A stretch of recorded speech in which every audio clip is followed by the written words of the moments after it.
اعلانات الليدز من الاعلانات المهمه جدا على الفيسبوك ولا غنى عنها في مجالات كتير. هو منطقيا كده انت لو بتسوق لعقارات، لو بتبيع شقه او مكتب في العاصمه الاداريه او ايا كان الحاجه اللي انت بتبيعها، محدش هيشتري عقار من اعلان رسائل. يعني انت ما تعملش اعلان مسج وتبقى مستني ان حد هيجي هيشتري شقه ب 3 4 مليون جنيه على الاقل. ده مش منطقي طبعا. لا، العميل بيحتاج يخش ومناقشه طويله معاك ويعرف عنك اكتر ويثق فيك، وبتتكلموا في التليفون مره واثنين وثلاثه وبتتقابلوا عشان خاطر تقدر تتمم الديل ده. واعلانات الليدز مش مقتصره بس على العقارات. يعني مثلا لو انت بتبيع اي حاجه غاليه، العميل محتاج يكلمك او يعرفها منك، او حاجه يكون فيها تفاصيل كتير. يعني مثلا لو انت بتبيع كورسات، بتبيع ERP سيستم اللي هو برنامج حسابات لشركه، الحاجات دي بيبقى فيها تفاصيل. التفاصيل دي ضروريه جدا للعميل ان هو يتكلم ويتناقش معاك فيها. انت هنا تقدر تستفيد من اعلانات الليدز. هي غاليه شويه لكن هتجيب لك جمهور مهتم، لان الجمهور بيخش يملى بياناته بنفسه وينتظر تليفونك عشان خاطر تبدا تتكلم معاه وتشرح له المزايا اللي انت بتقدمها، سواء في الخدمه بتاعتك او في المنتج اللي انت بتبيعه. ودي دايما زي ما قلت بتستعمل مع الحاجات الغاليه او الحاجات اللي فيها تفاصيل وشرح كتير، اللي بيكون لازم فيها تواصل مباشر مع العميل. من غير ما نطول في الكلام، تعالوا نروح نشوف ازاي تقدر تعمل اعلان ليدز على الفيسبوك او انستجرام، اللي هو ازاي تقدر تجمع بيانات العملاء. بس قبل ما نبدا ما تنساش تعمل لايك للفيديو، سبسكرايب للقناه، وتفعل الجرس عشان كل فيديو ينزل يجيلك على طول. ويلا نخش في موضوع الفيديو على طول.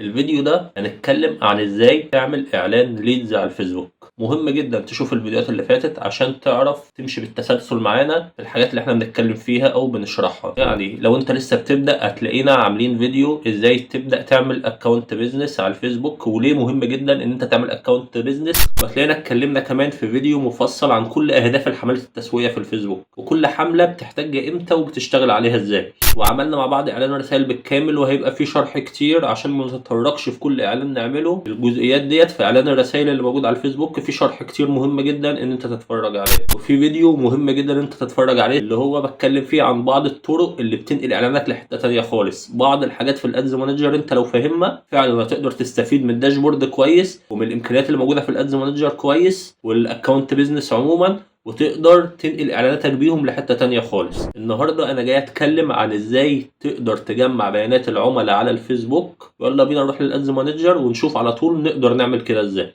هنروح على الادز مانجر في الاول ونعمل كرييت.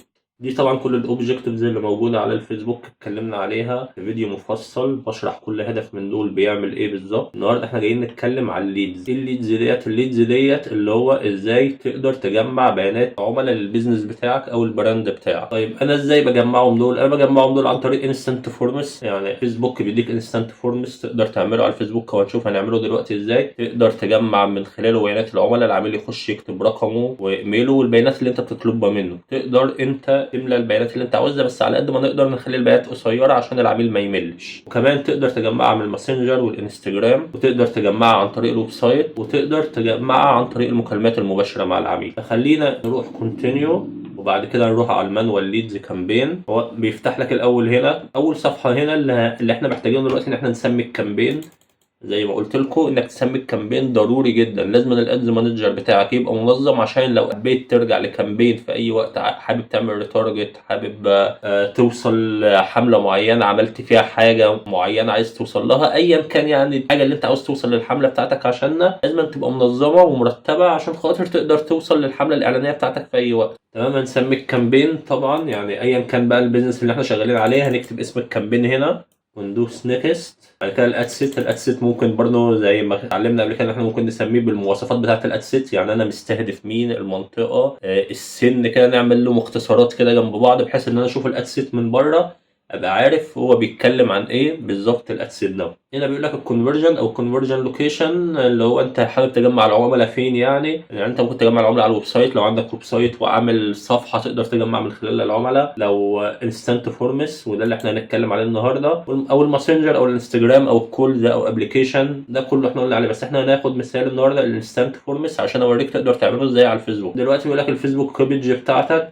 دي مهمه قوي، فيو تيرمز، ان انت الصفحه اللي انت هتعمل عليها عليها هتجمع عليها ليدز، لازم تكون انت دخلت وافقت على الشروط قبل كده. لو ما دخلتش وافقت على الشروط قبل كده او دي اول مره تعمل على الصفحه ديت اعلان ليدز، يبقى لازم تروح فيو تيرمز وبعدين تروح اي اجري وتوافق. اول ما توافق هيتفتح لك خلاص ان انت تعمل اعلان ليدز، لازم توافق على الشروط دي اول مره. بس بعد كده يعني مثلا لو جبت صفحه ثانيه انا بالفعل اشتغلت عليها اعلان ليدز، هلاقي ما طلبش مني، يقول لي هنبص نلاقي بيقول لك ان انت كنت موافق على الشروط قبل كده، فانت مش كل مره تعمل الخطوه دي، الخطوه ديت اول مره بس. بعد كده البرفورمانس جول، البرفورمانس جول اللي هو الاداء بتاع الليدز انت عاوزه ازاي. ففي حاجه بتقول لك انت محتاج اكبر عدد من الليدز، يعني انا بيقول لك اهوت انا هعرض الاعلان بتاعك على اكبر عدد ممكن من الناس اللي ممكن تسجل، او ماكسمايز نمبر اوف كونفرجن ليدز اللي هو بيقول لك يعني هو بيقول لك تحت اهوت انا هعرض الاعلان بتاعك على اكتر ناس متوقع انها بعد اما تكتب بياناتها بتكونفرت معاك، يعني الناس اللي بتكتب بياناتها ومتوقع في نفس الوقت انهم بعد ما يكتبوا بياناتهم وتكلمهم متوقع جدا انهم يشتروا. طبعا الفيسبوك بيبقى عارف جوده الجمهور كويس من خلال الناس اللي مسطبه بيكسل، من خلال سلوك الجمهور ده نفسه على الفيسبوك. في ناس بتبقى رابطه بسي ار ام، فالجمهور ده كله مع تفاعله مع الاعلانات اللي قبل كده وتفاعله على الفيسبوك عموما، طبعا الفيسبوك بيبقى عارف هنا سلوك الجمهور ومقسمهم شريحتين، اللي هم شريحه ليدز وشريحه اقوى في انها تعمل كونفيرت بعد ما تملى بياناتها وتكلمها. فخلينا ناخد الاختيار الثاني المتوقع اكتر، طبعا بيبقى هنا اغلى لانه هو بيعرض على ناس متوقع اكتر انها تشتري او كده بعد ما تكتب بياناتها او كده. واللي فوق برضو ممكن يعني انت ممكن تبقى تعمل تيست ما بين الاثنين، مش معنى كده ان دي خلاص هي اللي هتجيب معاك واللي فوق مش هتجيب، لا يعني ممكن المنتج بتاعك يكون غالي قوي فانت يعني بتنقي جودة الجمهور كويس قوي، ممكن يكون المنتج بتاعك مش اغلى حاجة بس محتاج مناقشة مع العميل، فانت لا انا عايز ليدز كتير وانا هعرف اقنعه. فخلينا ناخد الاختيار الثاني. تمام، بيقول لك السي ار ام انتجريشن. السي ار ام انتجريشن دوت انت لو عندك سي ار ام اللي هو شغال عليه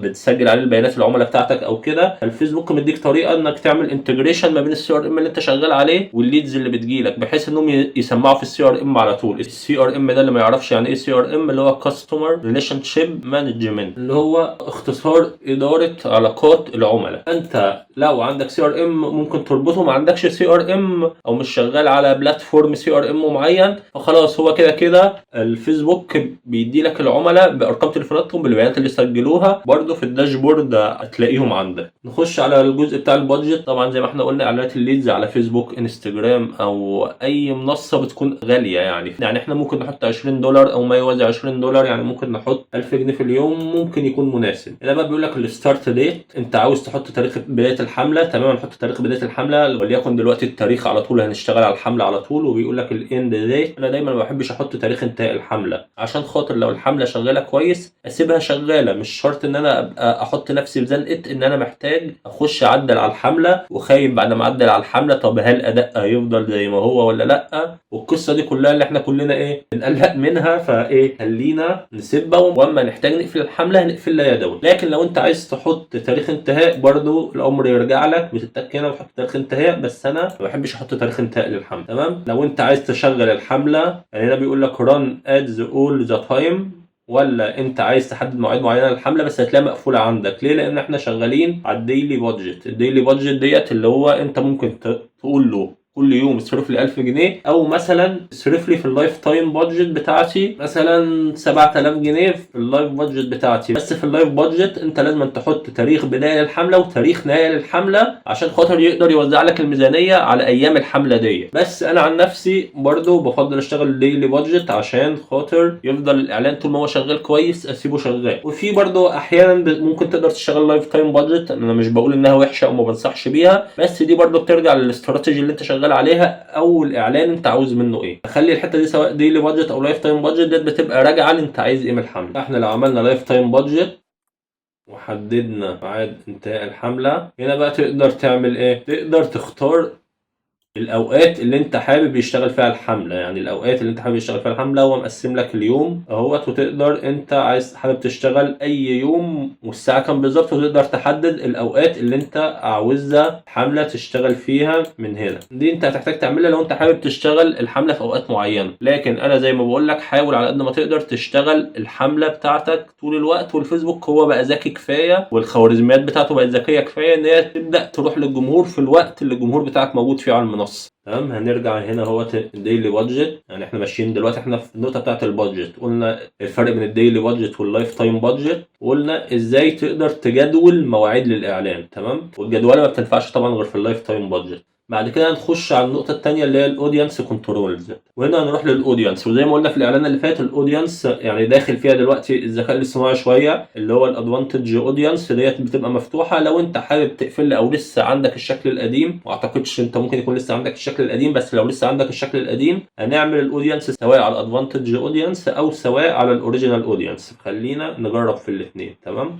هنعمل ايديت. تمام. اللوكيشن مثلا مصر، وهنا ممكن تشتغل على مدن معينه في مصر، حابب تشتغل على مصر كلها، طبعا دي راجعه للاستراتيجي اللي انت شغال عليها. وهنا بيقول لك المينيموم ايدج. المينيموم ايدج ممكن نقول اللي هو من اول 25 فيما فوق. وهنا الكاستم اودينس. الكاستم اودينس دي كنا شرحناها برضه في الفيديو اللي انا كنت بنتكلم فيه على بعض الطرق اللي انت ممكن تستخدمها في الادز مانجر، او كنا بنشرح في الادز مانجر اكتر، يعني تبقى فاهم الادز مانجر اكتر. فالكاستم اودينس ده سواء انت عامل لحد ريتارجت او عامل لوكالايك اودينس، وبرضه هتلاقي الفيديو موجود في الديسكربشن ممكن تبص عليه. هنا اللانجويجز، اللغه لو انت عايز مثلا عربي او انجليزي او سيبه مفتوحه مفيش اي مشكله. هنا بقى الديتيلد تارجتنج، الاهتمامات بترجع بقى للاستراتيجي بتاعتك. انت بتبيع عقارات، انت بتبيع برامج محاسبيه، انت بتبيع ديت بترجع للناس اللي انت بتستهدفها. انا مش عايزك تحس ان موضوع الاهتمامات صعب، لا، موضوع الاهتمامات سهل جدا، والفيسبوك بقى ذكي كفايه زي ما بقول لك ان هو يقدر يوصلك للجمهور. يعني انت اهتم بالاعلان كويس جدا، اهتم بالتصميم كويس جدا، وقبل ده كله اهتم بالبيزنس بتاعك كويس جدا، وما تشيلش هم الاهتمامات، لان الحاجات دي لو انت عملتها كويس هتلاقي الاهتمامات يعني مش الازمه اللي بتقف قدامك. يعني فانت لو بتبيع برامج محاسبيه مثلا ممكن تستهدف البيزنس اونر،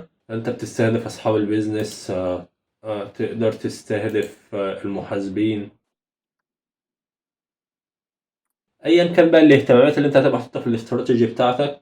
وبعد كده حتى انت ممكن لو خليته يقترح عليك هتلاقي برضو بدأ يقترح عليك الاهتمامات. يعني انت مسافة ما تحط اهتمام ولا اتنين هتلاقيه بدأ يقترح عليك الاهتمامات اللي هي قريبة من الاهتمامات اللي انت حاططها. كده انت عملت الاودينس. لو الشكل الجديد ده عندك تمام زي ما انت شغال عليه، لو لسه ما ظهرش عندك، ما اعتقدش انه لسه ما ظهرش، بس لو لسه انت بتشتغل على الاوريجينال اودينس او زي ما احنا، هتروح للاوريجينال اودينس وهتمشي على نفس الخطوات. هتخش هتلاقي هناك كاستم اودينس اللي احنا قلنا عليها، سواء بتعمل ريتارجت او لوكالايك اودينس. اللوكيشن، الايدج من كام لكام، وطبعا هتختار رجاله ولا ستات، ولا البيزنس اللي انت شغال عليه ينفع رجاله وستات، دي انت برضه بتختارها. بتختار الاهتمامات بتاعتك، وتاكد دايما ان انت سايب العلامه دي. هنا الفيسبوك بيقول لك خليني ادور في الاهتمامات او في الناس اللي انت حاططهم لي، وفي نفس الوقت انا لو لقيت حد هيتفاعل وشايف انه هيتفاعل على الاعلان بتاعك خليني اروح اجيبه، حتى لو مش موجود في الاهتمامات اللي انت حاططها. انا عارف الجمهور بتاعي كويس، واعرف اروح اجيب لك الناس اللي محتاجه الخدمه اللي انت بتقدمها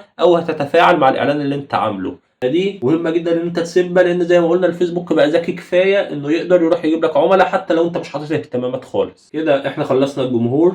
هنروح على البليسمنتس. البليسمنتس بيقول لك هنا ادفانتج بليسمنتس او مانوال بليسمنتس، وهنا بيقول لك ريكومندد، يعني هو بيرشح لك الادفانتج، وانا كمان برشحها لك بالمناسبه. لو انت رايح تجيب ليدز، مش مهم بقى تجيب منين، من الفيسبوك، انستجرام، من مواقع تانية الفيسبوك بيعمل اعلانات معاها او كده، انت دايما تختار الادفانتج وتسيب زي ما هي، والفيسبوك هيعرف يروح ايا كان البلاتفورم اللي هيجيب لك منها الليدز اللي انت بتدور عليه هيروح يجيبهم لك. لو انت بتستهدف منصه معينه، يعني مثلا انت شغال على الانستجرام بس، شغال على الفيسبوك بس، في مواضع معينه للاعلان انت عاوزها، فدي انت بتعمل مانوال بليسمنتس، وبتبدا تختار من البليسمنتس اللي موجود. يعني كل بليسمنتس هتفتحها وهتبص هتلاقي جايب لك الاعلان بتاعك بالظبط هيظهر فين. ده لو انت مستهدف بلاتفورم معينه عايز تشتغل عليها، لكن في العادي انت بتسيب الادفانتج. بعد كده تبقى انت خلاص عملت كده الاد سيت بتاعتك. يعني احنا كده خلصنا الكامبين والاد سيت، هنخش بقى على الاد بتاعك. تمام. طبعا هتسمي الاد بتاعك دايما، انا بسمي الاد، يعني احنا سمينا الاد سيت بالاودينس. الاد دايما هتسميه بنوع الاعلان اللي انت عامله، يعني سواء عامل ايمج،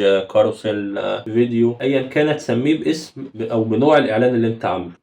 بعد كده لو مربوط صفحة انستجرام بالصفحة بتاعتك هتلاقيها ظاهرة لك هنا. بعد كده هنقول لك كرييت اد. لما تيجي تعمل الاد هتلاقي كرييت اد، هتلاقي مفيش يوز اكزيستنج بوست. الاول في اي اعلان احنا بنختار نعمل اعلان موجود على الصفحة بالفعل ولا اعلان دارك مش هيظهر على الصفحة. اعلان الليدز على طول بيبقى دارك، مفيش حاجة. هتلاقي حتى هنا مفيش الاختيار اصلا ان انت تختار بوست موجود بالفعل على الصفحة، فانت لازم تعمل الاعلان دارك، هيبقى كرييت اد.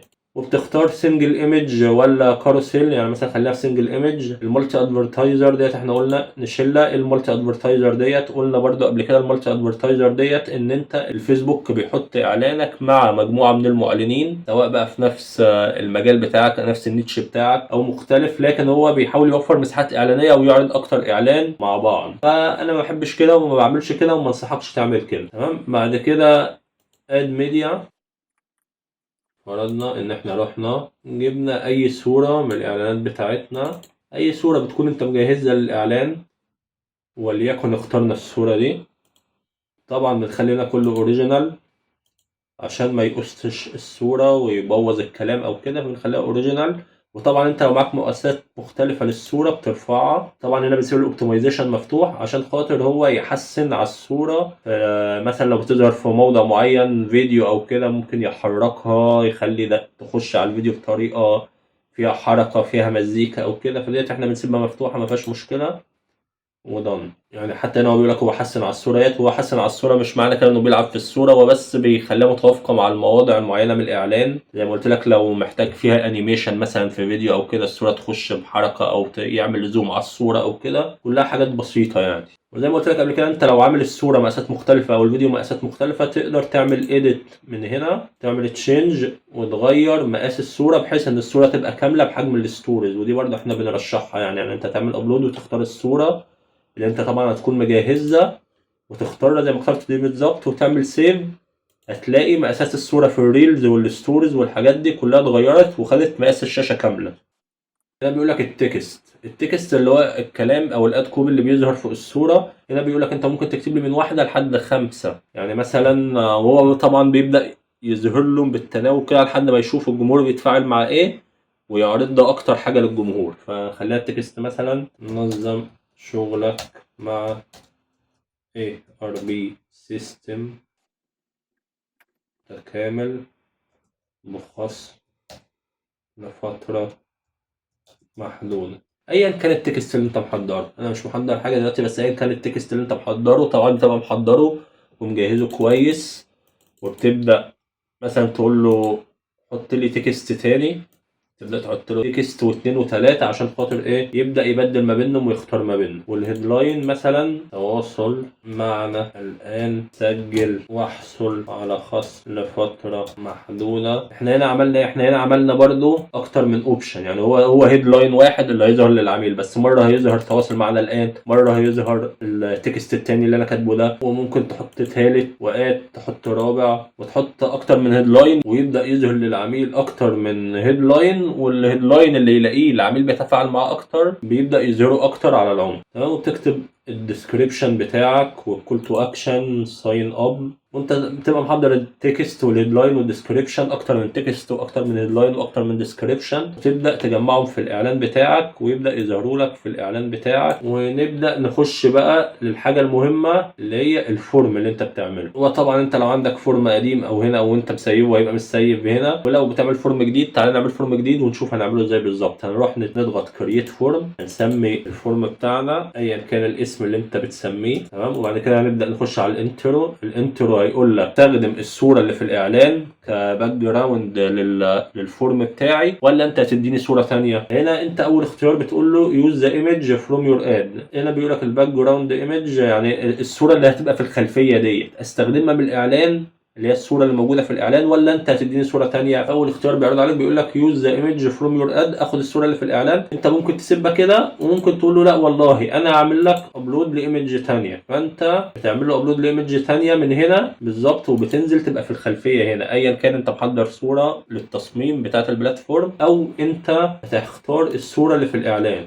تمام. انت عندك الاختيارين. بعد كده الهيدلاين سجل الان واحصل على خصم لفترة محدودة هنا الديسكريبشن، في الديسكريبشن هتكتب له، هو مديك تكتب باراجراف او ليست معين، الليست معين اللي هو تكتب نقط تحت بعضها، او باراجراف تكتب ديسكريبشن، تكتب مثلا نظام محاسبي متكامل، وتبدا تكتب ديسكريبشن انت مجهزه بالكلام اللي انت محتاج يظهر للعميل. ولازم الكلام ده تكون مجهزه كويس، لان الكلام ده العميل لما هيقراه هو هيشجع العميل على انه ياخد اكشن. تمام. لو ممكن حتى الهيدلاين نكتب نظام محاسبي متكامل، يعني احنا حتى ممكن نبدل اهوت ونكتب في الديسكريبشن سجل الآن واحصل على خصم لفترة محدودة. أيا كان الهيدلاين والديسكريبشن طبعا بيبقى مترتب له، بيبقى مكتوب كويس جدا، لأن هنا العميل ممكن يفتح الفورم اللي أنت عاملها، وممكن الفورم تشجعه إنه يسجل، والفورم ممكن تقلل جدا نسبة التحويلات أو نسبة التسجيل. لازم الفورم يبقى له مواصفات، تبقى أنت كاتب أولا الصورة تبقى كويسة، الهيدلاين والباراجراف اللي أنت هتكتبه أو الليست أيا كان الديسكريبشن اللي أنت هتكتبه يبقى حماسي أو يحمس العميل إن هو يخش، يحس العميل فعلا انه هيتقدم له قيمه. لو سجل رقم تليفونه، الاسئله ما تبقاش كتير. هنخش على الكوتشن هنا، ممكن تعمل اد كوتشن من هنا، يعني انت لو حابب تحط اسئله من هنا، نوع الاسئله انت ممكن تحط اسئله فيها اختيارين، يعني مثلا ايا كان الاسئله اللي انت حابب تحط فيها الاختيارات، يعني مثلا نوعيه البيزنس الخاص بك، ممكن نحط تجاري ولا صناعي. تمام. يعني مثلا احنا مثلا لو التيم اللي عندنا او تيم السيلز اللي عندنا في حد متخصص بالبيزنس، لان البيزنس التجاري غير البيزنس الصناعي. مثلا لو انت عندك اسئله اكتر عن البيزنس، يستحسن يكون اختيارات، العميل ما يخشش يكتب بايده، حاول تسهلها على العميل شويه. تمام. دي لو في اسئله نوعيه زي دي. لو ما فيش اسئله نوعيه، بتبدا تقول له الانفورميشن اللي انت عاوزه. الانفورميشن اللي انت عاوزها، والله انا عايز الايميل، عايز الفول نيم، عايز رقم التليفون. تمام. دي الاسئله اللي انت هتبقى عاوزها. انت ممكن تعمل كاستم كويشن، اللي هو تبدا تحط للعميل اسئله نوعيه، سواء اختيارات زي ما انا قلت لك، او سواء شورت انسر، هو اللي هيبدا يكتب، انت هتساله سؤال وهو يبدا يكتب. لو ما فيش اسئله نوعيه، انت تروح للحاجات دي. يعني انت ممكن فوق برضو تساله في الاسئله النوعيه، تساله ايميلك، رقم تليفونك او كده، لكن يستحسن ما تخلوش يكتبها بايده. دايما تروح للبريفيل كويشن اللي هي بتتملي لوحدها. يعني مثلا انت اول ما تخش العميل الايميل، هيلاقي الايميل بتاعه محطوط، الاسم بتاعه محطوط، الفون نمبر بتاعه محطوط، ويقدر يغيرهم طبعا لو هو حابب على حسب الحاجات اللي هو مسجل بيها الفيسبوك. تمام. هنا بيقول لك البريفاسي او سياسه الخصوصيه. سياسه الخصوصيه هو بيقول لك انت لو عندك موقع حط له اللينك بتاعه هنا، لو ما عندكش موقع انت ممكن تروح على جوجل سايتس او اي حاجه، تعمل لاندنج بيج بسيطه جدا على اي حاجه مجانيه، وتجيب اللينك بتاعها وتحطه هنا. بس ضروري تحط لينك، الفورم مش هتتعمل غير ما تحط لينك، لان لينك الموقع بتاعك. لا اما تعمل على جوجل سايتس او اي حاجه سريعه كده، تعمل لاندنج بيج بسيطه كده بسياسه خصوصيه، اللي هي اجيبها من على اي موقع، اللي هو الكلام العادي المألوف يعني، وبعد كده تقوم حاطط اللينك بتاعها هنا. وهنا اخر صفحه بيقول لك يعني مثلا تسيب رساله لعميلك كده، العميل سجل، ملى الاسئله، عمل الاختيارات، سجل كل حاجه، فانت هتقول له مثلا شكرا على تسجيلك، سوف يتم التواصل معك في خلال 48 ساعة. تمام. دي ايا كان الكلمة اللي انت هتكتبها هنا. والديسكريبشن هنا ممكن تكتب يمكنك زيارة موقعنا لمزيد من المعلومات. كده انت كتبت الرساله اللي هتظهر له بعد التسجيل، هو كده سجل، ودي رساله الشكر اللي هتوصل له او الرساله اللي هتوصل له بعد التسجيل بالديسكريبشن. ولو حابب تحط كول تو اكشن هتقول له فيو ويب سايت، يعني انت حابب بعد ما يسجل يتنقل للويب سايت بتاعك، او مثلا تقول له كول بيزنس او اتصل بينا. حابب تحط رقم تليفون، هتحط رقم تليفون هنا، بحيث انه بعد ما يخلص اعلانك ما يطلعش من اعلانك، لا انت حابب منه انه ياخد اكشن بعد ما ملى البيانات بتاعته. فانت هتقول له مثلا فيو ويب سايت، او هتحط له رقم تليفون يتصل عليه. فمثلا لو فيو ويب سايت، مثلا هنحط اللينك بتاع الويب سايت ونقول له زور موقعنا الآن. كده انت عملت الفورم بطريقة سهلة جدا. الفورم متقسمة لأجزاء، والأجزاء ديت سهلة جدا وواضحة. انت مش مطلوب منك غير ان انت تخش تملى بيانات وخلاص. فيسبوك بيصممها لك جاهزة، بتحط الصورة، تملى بياناتك، تملى أسئلتك، كل حاجة. وحاول على قد ما تقدر ان الأسئلة تبقى مختصرة وما تتعبش العميل معاك او تجهد العميل معاك، لان العميل لو لقاها كبيرة او طويلة او مل منها مش هيكمل تسجيل. وبعد كده هنعمل كرييت فورم، وهنا هتلاقي الفورم بتاعتك اتعملت خلاص، وهو بيقول لك تم اضافه الفورم بتاعتك. بتاعتك او your form has been added، هتلاقيها في الفورم اللي انت مسيبها قبل كده. لو حبيت تستخدمها في اي اعلان تاني نفس الفورم هتلاقيها مسيبه عندك خلاص. وادي شكل الفورم بتاعتك، يعني الفورم بتاعتك شكلها، لو حابب تشوف شكلها هتلاقي شكل الفورم بتاعتك هنا اهي. تمام.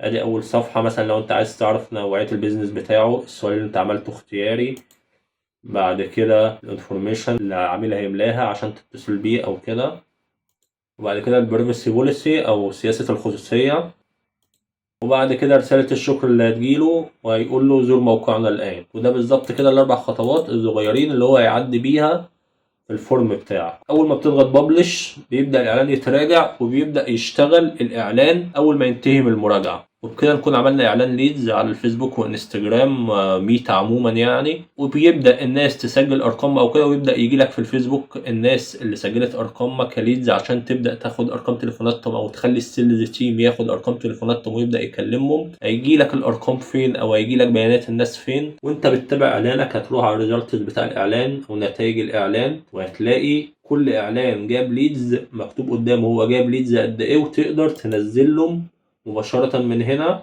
وتعمل داونلود ليهم بصيغة الاكسل. هتفتح شيت الاكسل هتلاقي بيانات العملاء، الاسئلة اللي انت طالبها او بيانات العملاء اللي انت كنت محتاجها، ارقام التليفون، الحاجات اللي انت كنت محتاجها هتلاقيها موجودة في الاكسل. كل عميل جنبه اسمه، جنبه رقم تليفونه، جنبه كل حاجة انت طالبها منه، تقدر تديها للسيلز تيم بتاعك ويقدر يبدأ يتكلم مع العميل وتشوف الخدمة اللي انت بتقدمها، ويبدأ يبيع للعميل اللي سجل رقمه بالفعل عشان هو حابب يسمع منك عن خدمتك. وبكده نكون خلصنا الفيديو. يا ريت لو استفدت من الفيديو او عجبك الفيديو ما تنساش تعمل لايك للفيديو، سبسكرايب للقناة وتفعل الجرس عشان يوصلك كل جديد. والسلام عليكم ورحمة الله وبركاته.